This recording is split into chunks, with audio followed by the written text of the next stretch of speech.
Gəldik birinci növ təyin söz birləşməsi, ikinci növ təyin söz birləşməsi və üçüncü növ təyin söz birləşməsi. Bunlar bir-birindən fərqli və oxşar cəhətlərindədir. Baxın, gördünüz qızıl saat. Burada heç bir şəkilçi yoxdur. Düzdürmü? Никакого суффикса, никакого окончания там нету. Правильно?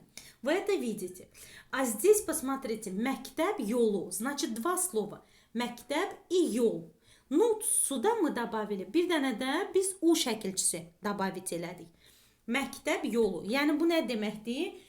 Doroga, şkolnaya doroga. Вот rus dilində belə tərcümə olunur. Burada bu U şəkilçisi, bu mənsubiyyətdir. Əgər biz dedik ki, у нас, если принадлежность есть, значит, у нас идет родительный падеж. Но bizdə müəyyən və qeyri-müəyyən yəlik hal olduğu üçün burada nə olacaqdı? Burada deməli qeyri-müəyyəndir. Неопределенная форма родительного падежа. Yaxşımı? Ona görə də deməli bizdə ikinci növ təyin söz birləşməsi mütləq mənsubiyyət şəkilçisi qəbul etməlidir. Üçüncü növ təyin söz birləşməsi isə həmin mənsubiyyət, həmin mənsubiyyətin, həm də yəlik halı qəbul edəcək. И родительный падеж будет, и принадлежность будет. İkisini bir yerdə qəbul etməlidir. Если не будет, значит, это не третья форма. Yəni, üçüncü növ təyin söz birləşməsi deyil. Bura qədər anlaşılmayan nəsə var? Может, немножко объяснить то, что... Потому что там у нас «ын» есть из-за этого. «Ын» — это же родительный падеж, Сура. Правильно? Это же родительный у нас падеж. Правильно? Да. «Ын», «ын», «ин», «ун», «ын» — это родительный. «ы», «и», «у», «ü» — это у нас принадлежность. Правильно? Когда они вместе, значит, это родительный падеж, а это принадлежность. Bu yəlik haldır, bu isə mənsubiyyətdir. Düzdürmü?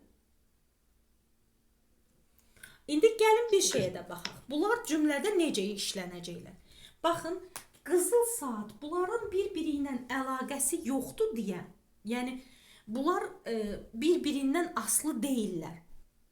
Ona görə də bunlar təhlil olunanda cümlə üzvləri kimi. Когда мы их будем рассматривать в предложении, ki, məsələn, bu сказуемый-dır, bu подлежащий-dir və s. Bu определение-dir, nə bilim, bu tipdə. Biz əgər bunu belə eləyəndə, bunu ayrı-ayrılıqda eləyəcəyik. Amma burada biz eləyə bilməyəcəyik ayrı-ayrılıqda. Çünki bunlar bir-birindən asılıdırlar. Это принадлежит этому. Və burada da biz nə görəcəyik? Bununla bunun mənası bundadır ki, bu ümumi hamıya aiddir.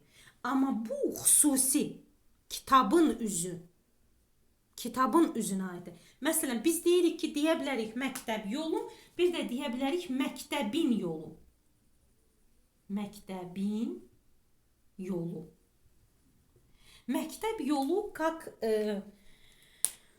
прямой смысл и переносный смысл kimi də götürə bilərik. Amma məktəbin yolu olanda artıq biz переносны götürə bilməyəcəyik.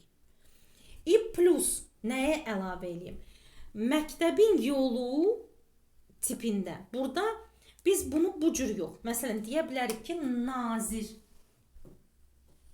nazir kabineti və yaxud da nazirlər kabineti.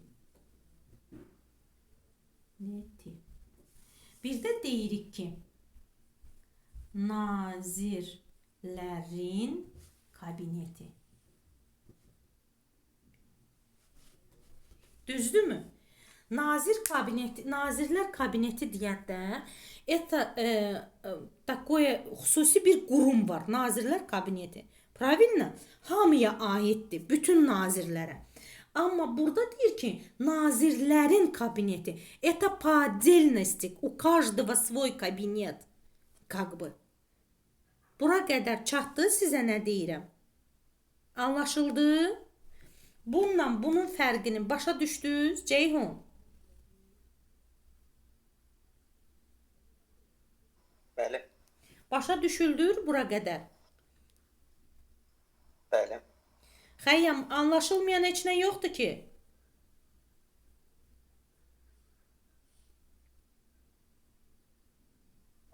Я понял. Ramina, əsas sən. Я тоже поняла. Всё. Vəssalam. Bax, burada birinci növ təyin söz birləşməsi, ikinci növ, üçüncü növ. İndi bunu cümlədə işlədək ki, görək bu necə olur.